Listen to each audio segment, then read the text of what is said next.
Had a opportunity for an earlier peek at the stuff you sent on the so. Oh, great. I didn't because I clicked the link and it said I didn't have access. I realized I added, there was one letter in Hebrew by accident that was appended to the end of the link. It was my bad. It worked by me, so. Really? Yeah. Okay. You just had to delete the last letter of the link. I'll try in the future to do with they have Bitly, the extension. It makes it much shorter and it avoids any issues. It's just I wasn't home at the time, so. All right.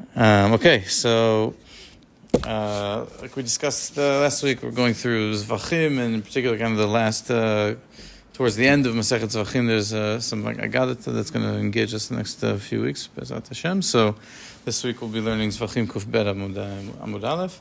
And basically the discussion is going to be around the question of the role that Moshe Rabbeinu played in the context of the Kuhuna Gedola. Right? We know that when the Mishkan was set up, there was a ceremony that took a week, and then the 8th day, Yom HaShmini, and then Aaron and his sons were inaugurated, and Moshe acted in some capacity as the Kohen during that process. And the question is, was that a one-time dispensation? Was that something that was more formal? What is the relationship in general between Moshe and the idea of the Kuhuna? And what the Midrashim that will investigate now, try to establish, is that this really ties all the way back to Moshe's initial relationship with Aaron, and also to his initial appointment as the leader of Bnei Israel at the burning bush. So let's get started. Zevachim Kuf Bet Amud Aleph. Vaychar af Hashem b'Moshe. Okay, so this is after there's a back and forth for a long time. We'll see the Midrash teaches 7 days. So there's a back and forth. Welcome. We just started. Perfect. Okay. Just started the first source. So there's a back and forth between Moshe Rabbeinu and Hashem, where Hashem tries to convince Moshe to take on the mantle of leadership. Moshe refuses, and finally God gets impatient and it says, Vaycharaf Hashem b'Moshe. Right? God, his anger flares up. Rabbi Shua ben Karcha omer, Kol charon af shebetorah ne'emar bo Roshem, v'zeh lo ne'emar bo Roshem. Rabbi Shua ben Karcha claims, every time the phrase charon af, or Vaychar af, appears in the Torah, there's always a consequence, some after effect. Someone gets angry, and then that leads to something. And this is the one exception. There is no after effect. God gets angry at Moshe, and then things continue on, and he ends up, accepting the mission, etc. Rabbi Shimon Bar Yochai omer, Av zeh ne'emar bo Roshem. No, this one as well has a lasting effect. What is it? Shneimar. The continuation of the pasuk is V'alo Aaron achicha Levi. So God gets angry at Moshe and says, your brother's coming to meet you, right? He can be the one who speaks, and he will be kind of your right-hand man throughout the process, but you have to do it. V'alo kohenu. What do you mean Aaron achicha Levi? Aaron is a Kohen, right? Hachi kamar, what it means to say, Ani amarti ata Kohen v'hu Levi, achshav hu Kohen ve'ata Levi. Right? Initially, I had in mind for you to be the Kohen Gadol, and for your children to be the Kohanim, but because you have argued with me now for an excessive amount of time, and you refuse to accept this mission, God's anger flares up, and he changes his mind, kivyachol, and swaps it. And now Aaron will be the Kohen, and Moshe is relegated to a regular Levi. Continues. Chachamim omrim lo nitkahen Moshe ela shivat yemei miluim bilvad. So the rabbis say that Moshe was only a Kohen, or acted as a priest for that period that we discussed just now, during the Shivat Yemei Miluim, before the Mishkan was established. And then on the 8th day, Aaron was appointed, and he became the Kohen after that. V'yesh omrim, but there are others who say, Lo paska kuhuna ela mizar'o shel Moshe. That the kuhuna only stopped with Moshe's children. Naamar, it says in Divrei Yamim, Moshe isha Elohim, banav yikaru Shevet HaLevi. So Moshe was a man of God. His sons were associated with the tribe of Levi. Ve'omer Moshe ve'Aaron b'chonav u'shmuel b'kol Shemo, which we're all familiar with. That basically this Yesh Omrim argues that Moshe was actually a Kohen the entire 40 years in the desert. And we know that because Moshe ve'Aaron b'chonav, not just for 7 days, but for the whole period in the desert, but it did not continue on with his children. The Sugya just finishes here. My ve'omer, why does it need two sources? Why do I need the Pasuk from Divrei Yamim and Tehillim? Because when it says Moshe Isha Elohim Banav Yikor Shevet HaLevi, so I might think that the way that I can interpret that is really that even Moshe was never Kohen. That's why it says Moshe ve'Aaron b'chonav. Okay, so it means that Moshe was a Kohen the whole time. Ad kan. So let's take a step back here, right? First of all, there's a claim by Rabbi Shua ben Korcha that says that every time Choron Af is in the Torah, there is some Roshem, except for this instance. So what does that mean that there's a Roshem whenever there's a description of Chari Af? What is a Roshem, an impression? So the Torah Tmima, in his commentary on a different case of B'chari Af, when Moshe storms out of Paro's palace before the final plague, so Torah Tmima comments and says as follows, Pa'amim nizifa, Pa'amim giduf. So what is this Roshem? Sometimes it means rebuke, and sometimes it means, an insult or an attack. Kmo bi'Yaakov, vayicharaf Yaakov berachel, vayomer tachat Elohim anochi. So when Rachel says, "Give me a child," avali banim ve'ayin met anochi. If you don't give me a child, I'll die. Yaakov gets upset at Rachel and says, "It's not up to me. I don't get to choose if you have a child." So there, Yaakov is rebuking Rachel. That's nizifa. Are nizifa. Uv'shaul chtiv. Another example. Vayicharaf Shaul bihonatan. So when Shaul's son Yonatan is defending David to his father, so Shaul gets upset at Yonatan. Vayomer lo ben ne'ot hamardut harei giduf. Shaul kind of curses out his son and says, son of a zonah, essentially, right? And so that's there is not just him getting angry, but also him then a consequence of that with giduf. But according to the Torah Tmiyah, ben nizifa, ben giduf, it's something verbal, but not beyond that, it seems. Let's look at another example and maybe challenge that assumption for a minute. So in Shabbat on Daf Tzadi Zayin Amud Aleph, there's another example where when Miriam and Aaron Miriam speaks Lashon Hara against Moshe and gets tzarat. So the Torah tells us, Hashem appears to Miriam and Aaron and rebukes them, and he says to them, right, Moshe, ani dibartu panim and panim, etc. V'chayaf Hashem bam vayelach. And when God is done yelling at Miriam and Aaron, it says he gets angry at them and he leaves.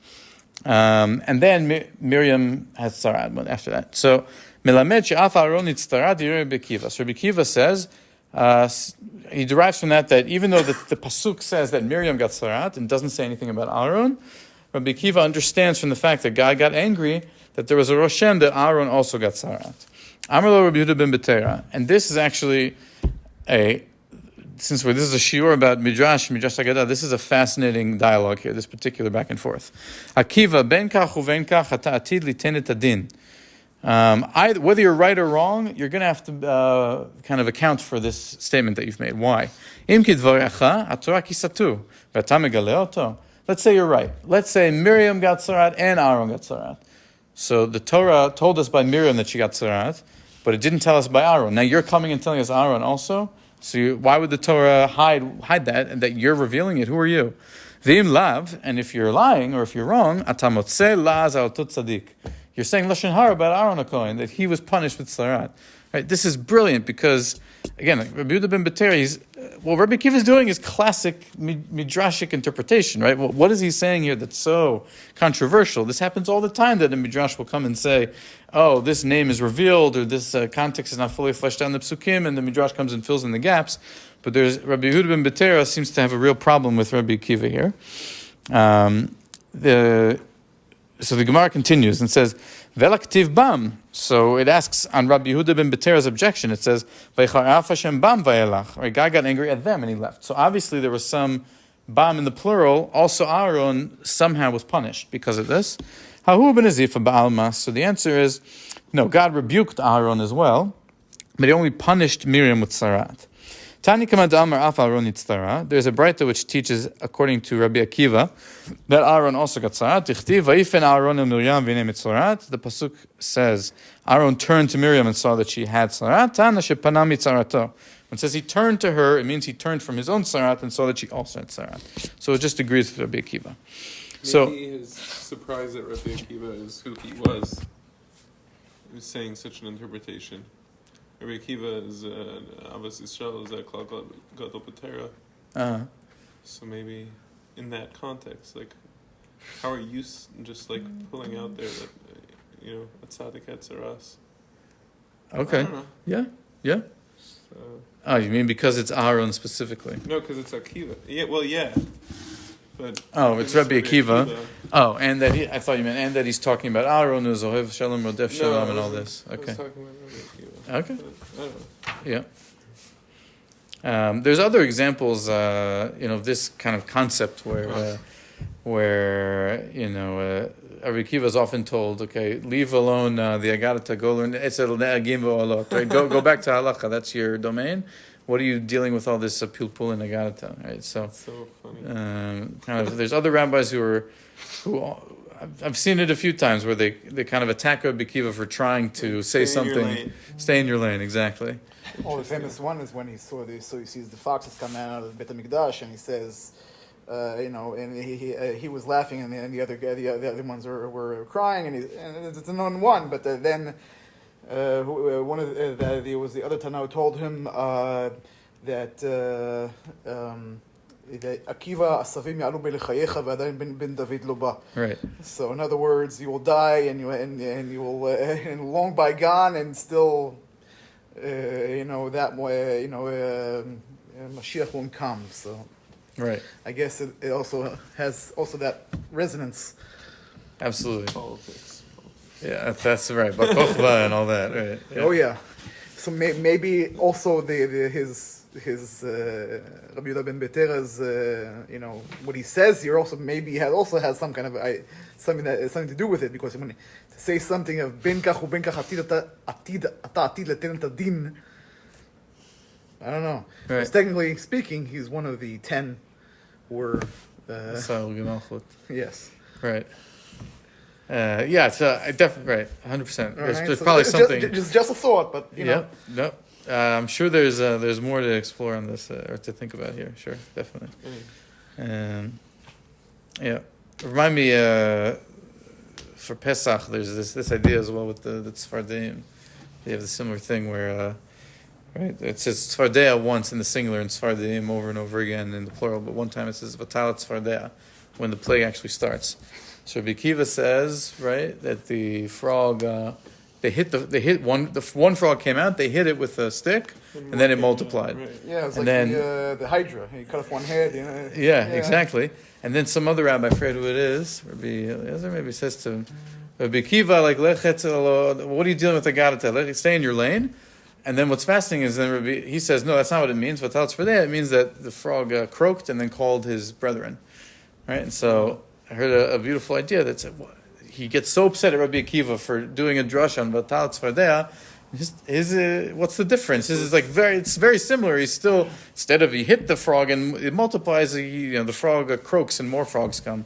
That's such a big thing that he has to kind of attack Rabbi Akiva personally for attempting Agadata. So the shir I heard was tied to politics and today's election, that and Bakochva and all that basically what they're really arguing about is in times of Shmad, what is a leader supposed to do?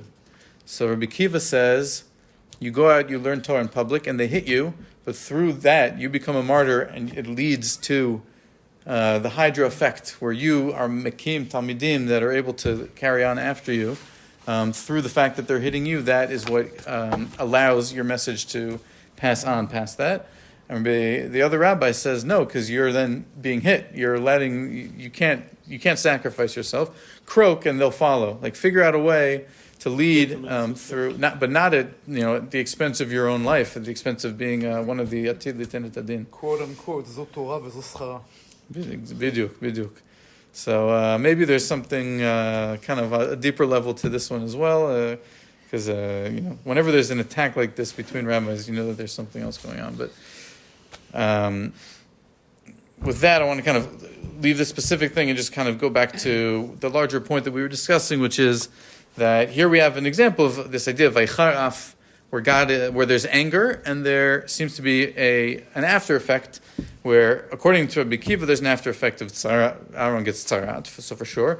But even according to Rabbi Yehuda ben Betera, there's nizifa ba'alma. What is the nizifa ba'alma? So the Maharsha, he just comments and he says, towards the end of the Maharsha, the middle of the second line there, so it says, Dichtiv vaychar af Hashem bam vayelach, dahainu shepirsha shchina mehem shayu benizifa. That basically the rebuke was the fact that vayelach.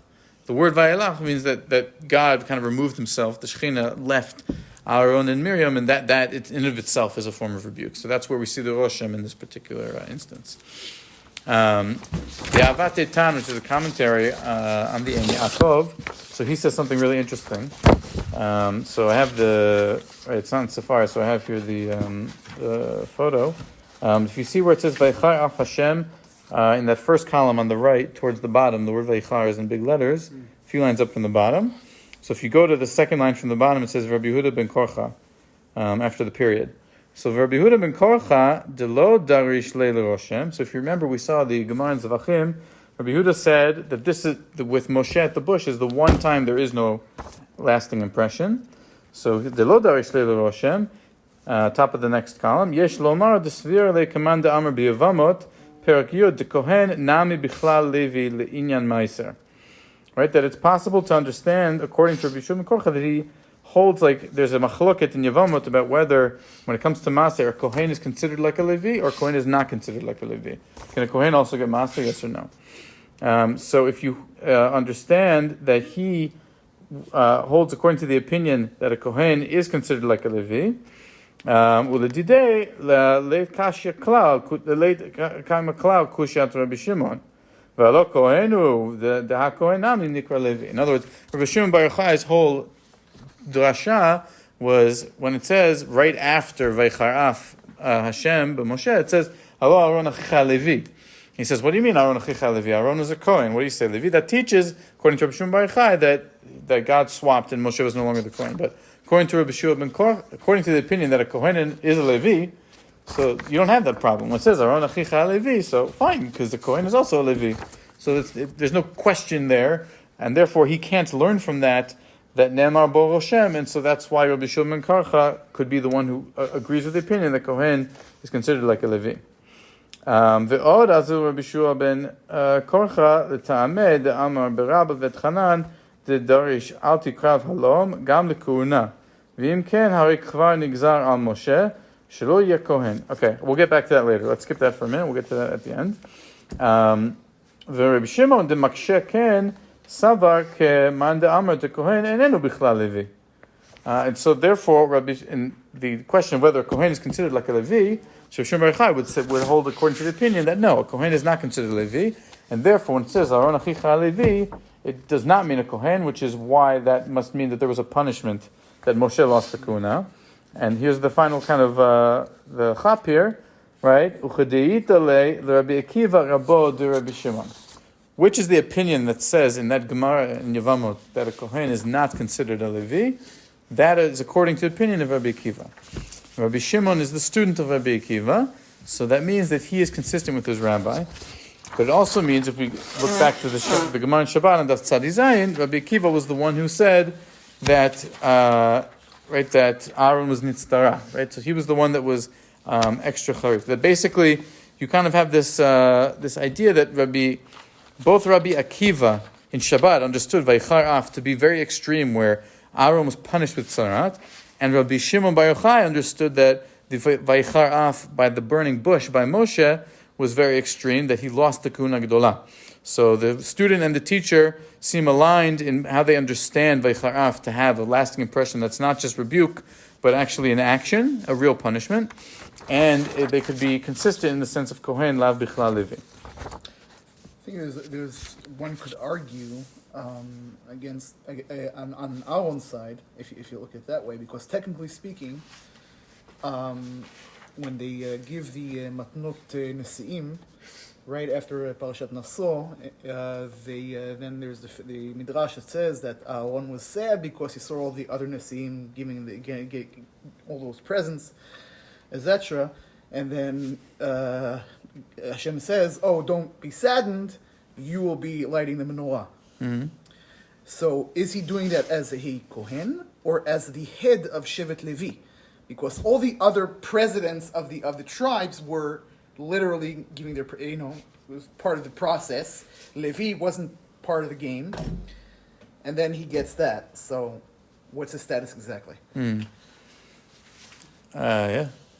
It makes sense, and it's probably part of the tension that Aaron says, and there's got to be a head of Shevet Levi, but Shevet Levi is excluded. You light the menorah, you guys have your own. It's a question. So you just wanted to say, does Shevet Levi have an official president? Right. And if yes, what is exactly Aaron's function? Is he also the representative of the of the Shevet Levi, or is it just Kohen. just a Kohen? One can even continue on. And also, with what happened with Korach, I was about to say. I was about to say that. Same idea. Yeah, because there it's written on the Shevet Levi, it's his name. Exactly. So,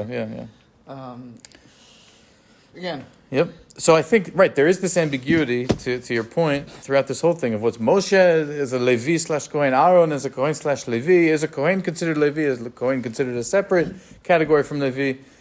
Both in Halacha, like from Gemara and Yevamot, and certainly in the Agadah and in the narratives, there's a bit of ambiguity about how those kind of interplay with each other. So that's, I think, it's a very good point that you're raising. And bringing that other Midrash is a good support to that.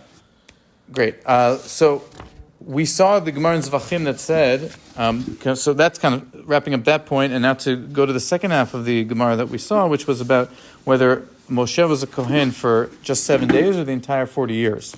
So the opinions there, the Chachamim had said Moshe was a Kohen for just the 7 days before the Mishkan was inaugurated. Vayesh Omrim, that it was the whole time in the desert. So Shmot Rabbah, Perek Lamed Zayin, teaches it, but the opposite. Rabbanan Amrei, Kol 40 Shana sheYisrael b'Midbar, Shimesh Moshe b'Kehuna Gdola. So here it's the rabbi saying that Moshe was a Kohen the whole 40 years. V'yesh Omrim, Lo Shimesh Ela Shivat Yemei Miluim. And it's the Yesh Omrim that say it's just for a week. Rabbi Berecha b'Shem Rabbi Shimon Omer, Kol 40 Shana Shimesh Moshe b'Kehuna Gdola, Shneimar, Bnei Amram, Aharon u'Moshe, Uchtiv u'Moshe Ish Elohim. And here it brings a pasuk that was missing from Zevachim, which says in Zevahim, Bnei Amram, Aaron and Moshe, and then it says Moshe Ish Elohim, that basically lumps Aaron and Moshe together. So this is kind of a parallel to Moshe Aaron. Also, he also goes in frequently to Ol Moed. That means, theoretically the Kohen Gadol has, once a year. Moshe Rabbeinu was going in and out throughout the entire time. So it's also a question, again, what is his function? If he enters that. And one could even argue, another question needs to be raised, by the way, because we know for a fact that Shlomo HaMelech was in areas that he should not be venturing in when they did the Chanukat HaMikdash. He was in there. So again, how do we know that? What function? Well, the Ketuf tells us he was. He opens the gates of the Kodesh. Yeah. So Shlomo HaMelech is Shevet Yehuda. Right. Okay. Technically speaking, he has no business in that area. Right. And that's only for the Chanukat HaMikdash. What is he doing there? What's his function exactly? Is it temporary? Interesting. Okay, I hadn't thought about the Shlomo, right? But I wonder if the Midrash has anything to say about Shlomo's role there. But yes, I mean that's the similar question: is Moshe just acting as when you inaugurate the place before it's officially inaugurated? The Kedusha is not there yet. The comparison. Exactly. Or is Moshe's role there something that's much more kind of meaningful? But the Shlomo HaMelech example would seem to be. Would be a support for the idea that it was just Shiva Yemim Bilvad, right? That he did it just as a function for the inauguration and nothing more than that. Because certainly you wouldn't say Shlomo HaMelech became a Kohen Gadol. Yeah, well, that's the biggest, if you like, critic of Beit Hashmonai, that they took both functions at the same time. Yeah, being also the monarchy and also the Kehuna. So. Again. Right, but at least they were Kohanim. Shlomo Melech had no... Yeah.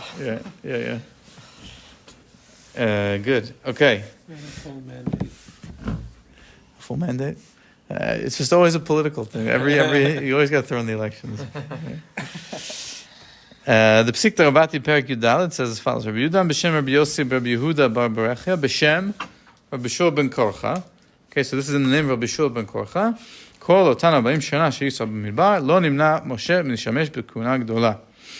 basically, the opinion that we saw in Zevahim quoted in the name of Yesh Omrim is quoted here in the name of Rabbi Shua ben Korcha, that Moshe was a Kohen Gadol for the entire 40 years.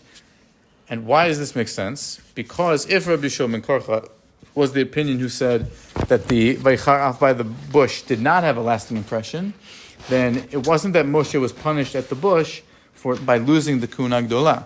And so Rabbi Shua ben Korcha would be the opinion that would be able to say that he acted as a Kohen Gadol for the 40 years. So he's consistent with himself, Whereas Rabbi Shimon Bar Yochai, who said that Moshe was punished at the bush and lost the kuna, it would make much more sense for him to be aligned with the Yesh Omrim that says that Moshe Rabbeinu was only a Kohen Gadol for that week. And also that's interesting because also by the bush, theoretically, if you connect the whole idea of the tzarat, Moshe puts his hand inside and takes out, and it's, again, temporary, but it's part of the trial business. Mm-hmm. Again, maybe there's a linkage also there, speaking of the whole tzarat issue of not receiving it or yes receiving it. So I wasn't going to mention this, but now that you brought it up, Melamed she'af Aaron nitztara, and Rabbi Humeter getting angry. Why was Rabbi Akiva yotzei la'az al tot tzaddik? So it could be that it's this exact idea that Moshe Rabbeinu at that moment of anger, it actually predated it, right? First he got tzarat and then Hashem got angry. But still, there's always the ultimate. There's the ultimate point when they say en mukdam u'meuchar b'Torah. It's not a claim that, in other words, the actual chain of events isn't a claim. Okay, fair enough. So even though technically God did the test, put your hand, get tzarat, that before God gets angry at Moshe, but still in that whole story, God gets angry at Moshe, takes away the kuna, but Moshe gets tzarat as part of that. And that is construed in the Midrash as a punishment. So it would make sense that also the anger that Hashem has against Aaron, melamed she'af Aaron nitztara. And that Rabbi Akiva is picking up on that parallel. Possibly. Shmot Rabbah Perik Gimel, Ma'achron af hayasham, shenitla kuna mimoshe v'nitna le'Aaron. This is the opinion of Rabbi Shimon Bar Yochai in Shmot Rabbah, that the Charon Af had a Roshem, that the Kuna was taken from Moshe given to Aaron. Amru b'tein Zevahim levacha, halo Aaron achicha halevi, v'chi me'achar she'amar achicha eni yodea she'u levi, ela amar lo ui hayita liyot kohen v'u levi, u'lefi she'ata mesarev al dvarai, since you are refusing my command to go lead Bnei Israel out of Egypt, ti'ata levi v'u kohen. Okay, so this is just the opinion of Rabbi Shimon Bar Yochai fleshed out a little bit more. Okay, ve'yadati ki daber yidaber hu, that's the continuation of the pasuk. Lefi she'amarta lo ish dvarim anochi, lechach daber yidaber hu. V'chi u'ma she'ata savur shehu metzer lo chen ela sameach, shenemar v'acha v'samach b'libo.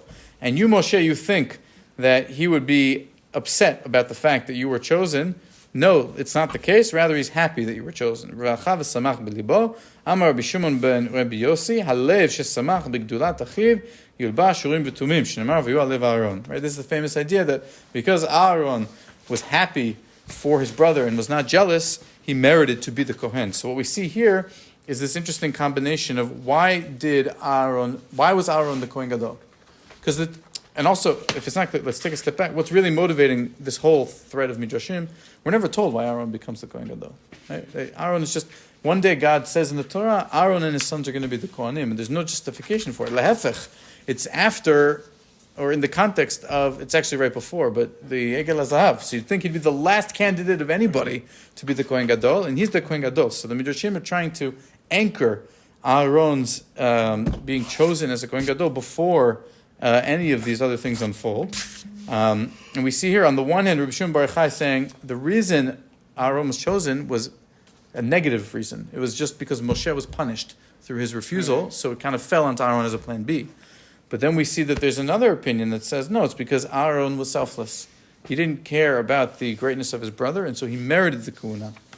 So you have like a more positive spin onto why he was being chosen. And one could also claim that, he was this, right-hand man, or the guy who carried out stuff that Moshe wouldn't do. For example, the first three plagues. Yep. Moshe didn't want to get back at the Nile or get back at the sand or that hit him or whatever. So Aaron is the one who carried the deed out. So again, it's a good question. Yep. Good. Let's just finish up with the last few. This Vayikra Rabbah, and then just one kind of final point with the Bereshit Rabbah. So Vayikra Rabbah, again, it's we saw several midrashim that kind of rehash the same idea, but there's an addition here of a new concept. If we go to the second line, Amar of Shmuel bar Nachman in the middle. Kol shivati me'asnei haya Kadosh Baruch Hu mefatet Moshe she'elech b'shlichuto leMitzrayim. So for 7 days, they're arguing back and forth. God is trying to convince Moshe to be the shaliach. Hadu dichtiv, gam itmol, gam mishilshom, gam me'az dabarcha alavdecha, reshisha. Okay, so right, Moshe says 2 days ago, 3 days ago, even before then, so the implication is it was 6 days. Uvashvi'i amar lo shlachna be'at tishlach, and Moshe finally says on the 7th day, choose anybody else. Amar lo kadosh baruch hu, Moshe, at omer shnach la be'at tishlach chayecha, shani tzorah lecha b'chnafecha. I'm going to clip you by your wings for this insolence. Ematai parala, when does God kind of get him back? Rabbi Brecha bar Rabbi Levi Rabbi Chelbo, it's a machloket. Rabbi Levi amar, kol shivat yemei adar, haya Moshe mevakesh tefila v'tachonim sheyikenes l'Eretz Yisrael, uvashvi'i amar lo, ki lo tavor et ha'yarden hazeh. Moshe died on Zayin Adar. So from Rosh Chodesh Adar till Zayin Adar, the last 7 days of Moshe's life, he's begging God to let him into Eretz Yisrael, and at the end, God says, no dice. And it's because Moshe argued with God for 7 days, and at the end, Moshe said no dice. Right, so it's payback. Rabbi Chelbo Omer, no, that's not the 7 days where the payback happened. Kol shivat yimei miluim haya meshamesh b'chuna gdola v'chasavur shelo hi. So the chidush here of Rabbi Chelbo is Moshe didn't even know that the kuna had been taken from him. Okay, he thought, okay, I'm serving during these 7 days, and then I'll be the Kohen Gadol. Uvashvi'i amar lo, and on the 7th day, lo shelcha yel shel Aaron achicha hi adu dichtiv vayi bayom hashmini. Could you imagine? You go through this whole ceremony. Moshe is putting the Mishkan apart, taking the Mishkan apart, putting it together, this and that, and then on the 8th day he gets and he assumes then he's going to be the Kohen Gadol. And then on the 8th day, God says to him, no, Aaron is going to be the Kohen Gadol. Appoint him and his sons. This is, I think, a striking midrash that really hones in on the point. It wasn't just that God punished Moshe, but he also didn't tell him that he was punished until the last second. So it's very charif. Bereshit Rabbah, Perik Nun Hey, says a completely different idea. Okay, completely different. And I think it's completely different in the sense that you can't reconcile them. Moshe Amar, Hineni. When Moshe first sees the bush, before he starts talking to God, he says, Hineni. Right? Here I am. What does that mean? The first word that Moshe ever says to God, Hineni lechuna, Hineni lemachut. I'm here to be a Kohen Gadol, I'm here to be a king. The first thing he says right off the bat. Amar lo kadosh baruch hu, al tikrav halom. The next thing God says to him is, don't come any closer, take your shoes off. What does it mean, don't come any closer? En krav ela melucha. He'achmad dat amar, ve'azar krev yumat. Ve'en halom ela malchut, he'achmad dat amar, ki aviotani ad halom. The first dialogue hidden in this midrash is that Moshe says, I'm here, I'm ready to be a Kohen and a king, and God says to him, relax. God You're not says going to him checks and balances. Checks and balances, right. That's what he says to him. Now, the first time he didn't accept, who eventually told him, you gotta let loose? Yeah, Yitro. Yeah. Yeah. Now, this is another question that needs to be asked. What was Yitro? Yitro was Kohen Midian. Yeah. What was exactly his function there? Because he gives statesmanship advice, if you like. Is he just a Kohen Midian, or is he something also at the same time? Another question needs to be said. Moshe Rabbeinu runs away from Egypt. What is the model he knows? Everything is one. The God King, yeah. the Pharaoh. Yeah. It's interesting. So in other words, he says, okay, I want the whole thing in one. That God King point is really a key point. Even Moshe Rabbeinu, he comes from a culture where the Keuna and the Malchut are mixed together in one figure, and God punishes him and separates them. Current events, our Parashat Shavua, Melchizedek, who Kohen Leil Elyon. Yep. He's Melech Shalem and he's Kohen Leil Elyon. Yeah. Yeah. Okay, so it's. So God separates it. He says, "Come for Kahuna." You can be the king, right? You can be Moshe the king, but the kahuna is not you. Wait, how are you reading this? That he gives him the malchut? So here it says not even the malchut, but right? So it's not like he's splitting it. He's not giving him. He's not giving him any of it, right? He's saying you be the leader, but the malchut and the kuna are separated, right? The malchut be David and the kuna. But I never thought about it in the context of Natansa, which is right. It's very much that it's like a anti-Egyptian, right? That in Egypt, the God and the Pharaoh, he's all of them wrapped together, right? The Shlosha Ktarim.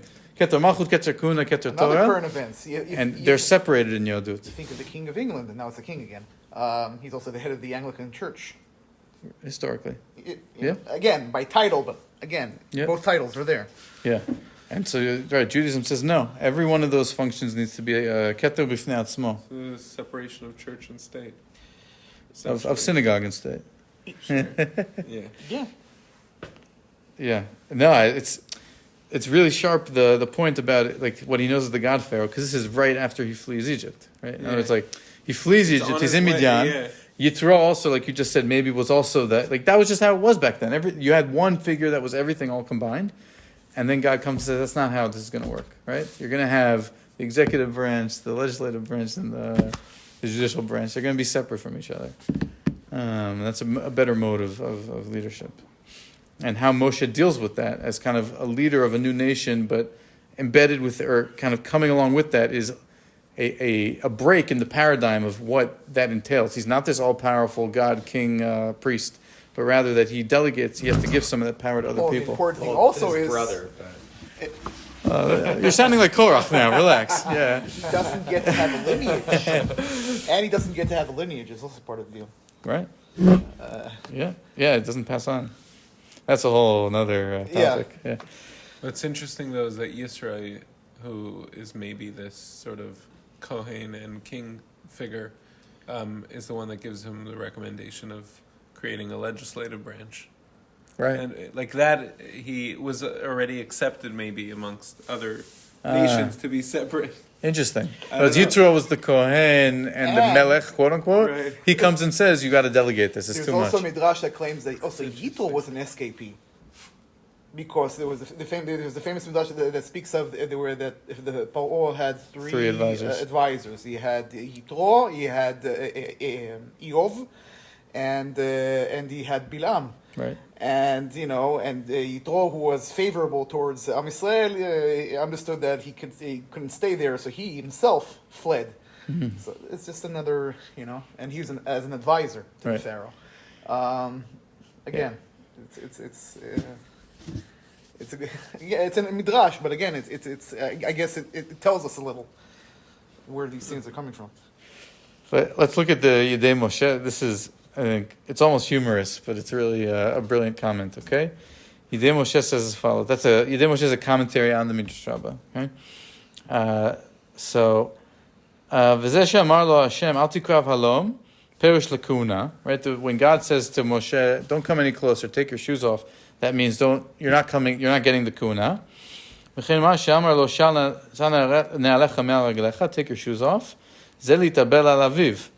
That there's a midrash that says on that day Amram had died, right? So Moshe was supposed to be in mourning, and a sign of avelut is to go barefoot, to take off your shoes. So shal ne'alecha me'al raglecha, not just because it's a holy place, but because you're mourning Amram. But what does that mean? V'chi agavna v'choin gadol eno noheg avelut. Uvazeh gila lo ki lokcha kuna mimenu. The fact that God told Moshe to take his shoes off showed Moshe, so I'm in avelut for my father, and a Kohen Gadol does not mourn his immediate relatives, so Moshe should have understood from that Like the ultimate passive aggressive.